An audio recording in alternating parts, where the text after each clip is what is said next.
Lord forgive me for this trap shit. Sergeant Smack making backflip. Telly Hank did with the action. With the vital speaking Spanish. Frank Matthews, how I vanished. Poof. Came back like I'm King Tut. Gold BBS is on a beamer. When Fat Cat was 10 queens up. Ball off the profit, not the re-up. Fly like Puerto Rican Jesus. Uptown like I'm Baby May. Just caught a touchdown from the bay. #1. Then you produce a movie, send it straight to video, and watch it enter the music video sales charts at #1. Well, pretty soon people are going to want to know who the heck you are. So it goes with Master P, who blew out in New Orleans 5 years ago and parlayed $10,000 into his own label No Limit Records, which has a growing stable of rappers. Master P's latest CD, Ghetto D, topped the charts 2 weeks back, and now he's in South Central working on a follow-up to his I'm 'Bout It video. Kind of sad, but you know, it's a happy moment as well because I don't think we would have made it if he wouldn't have passed away. I think the way he passed away, it made us feel like, wow, okay, it's 4 of us, and now it's only 3 of us, and the hood, the streets did that, you know what I'm saying? And so it made us like, wow, this could really happen to us, so we didn't want to lose another brother, so we just kind of like, you know, we bared down and was like, let's get out of here once and for all. No person could judge what is right or wrong is God. There's a reason for his hope. Master P has lost not only his friends, but his actual flesh and blood, brother Kevin, at 18. Years that things really blew up. Well, basically what I did was I prepared myself. Constantly move. In business, you got to have a strategy, and you got to have plans. And you got to organize yourself for growing. And that's what I did. I knew 97 was going to be the year that we was going to grow. Fast living got me trapped in the street game. Before I die, I hope I have a chance to make a change. Fast living C. Dolores Tucker, take note.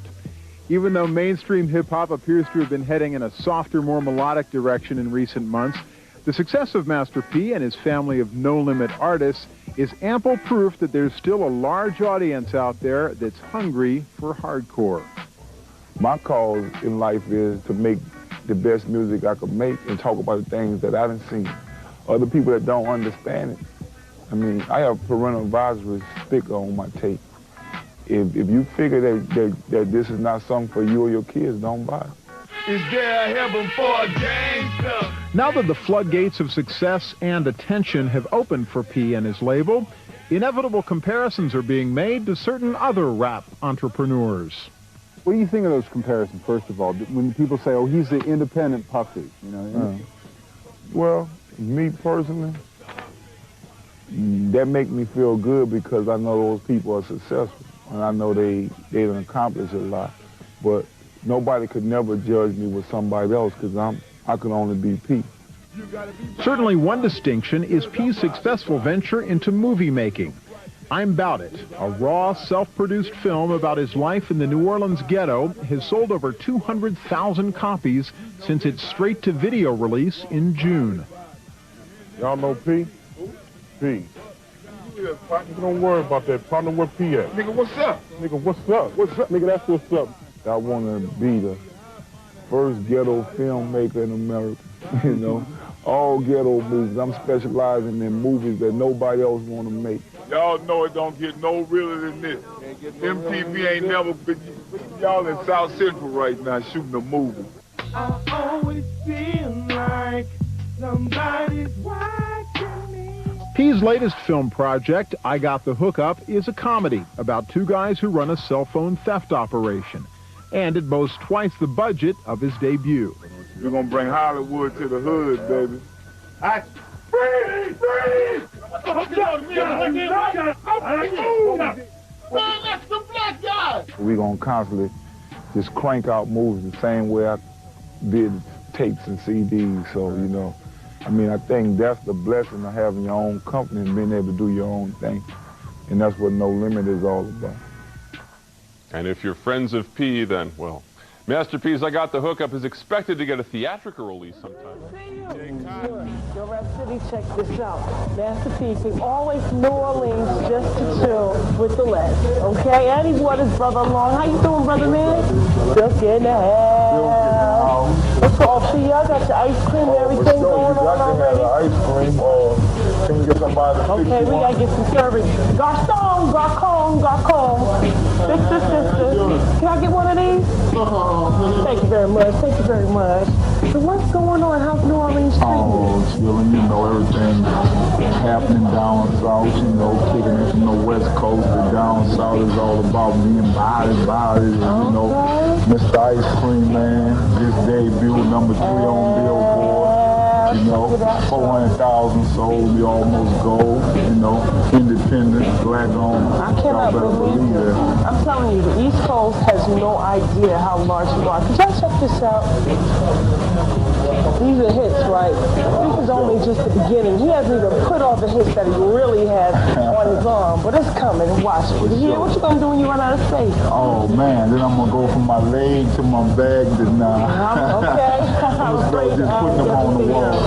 Now check it out. Coming from New Orleans, how hard is it to blow up? Because people like you and Mystical who are like selling records, but everybody kind of hasn't been hit by your sound. Well, basically, you know, when they think of down south, think of New Orleans, they think it's just a bounce sound, but they don't realize that New Orleans is a group, and it's like we on a whole nother thing, and I think the southern sound is about to take over, you know. By me being, I think what made my album so different by me being from down south and moving to the west coast and getting around and visiting different places, I think that's what I can mean by my album having 31 flavors.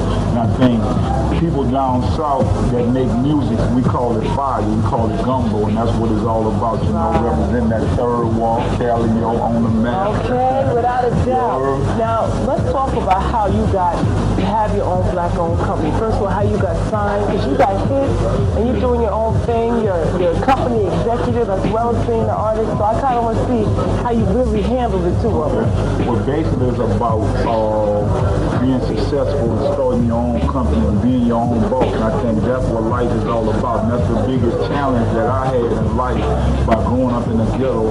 I was already had to work 3 steps as hard as somebody that had a rich family and had it going on. So basically what I had to do was I formed a company. I started a retail company, and with No Limit started as retail, and I learned what people wanted to buy. And so I think that's the edge I had on the average independent company, because I started from the ground up. And by me learning what the consumers want to buy, I always make my music thinking about the consumers. You know, I give them a few more songs. I give them the great producers, like I got MOBB, K-Lou, KLC, the whole No Limit posse, you know what I'm saying? Okay, doing your thing. For sure. And I think that's what it's all about. It's about having a plan and a goal and following up on your plans and your goals and following your dreams, and you can be whatever you want to be, because it ain't no limit. Definitely. Woo, Master P with a master plan, y'all. And how ironic for us to be sitting here in the ice cream shop. Bob, thank you, Garcon. Appreciate it. Appreciate it for helping us out, you know. So we got to do the thing that we do on Rap City. We got to pay some bills. So why don't you kick it to your video, Ice Cream Man. Y'all get ready for Mr. Ice Cream Man, because it's laws and chores and it's all that and it's violence. That's right.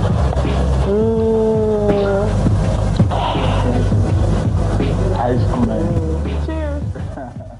Now, we all know how well Master P has done in the entertainment industry, with launching No Limit Records, charting multiple #1 singles and albums, the record label going on to sell more than 100 million records, the success he had in the film industry with the releases independently of Bout It, as well as I Got the Hookup, using all of that hustle to go on to be, I want to say, the first or the last cut to possibly making an NBA team with the Toronto Raptors.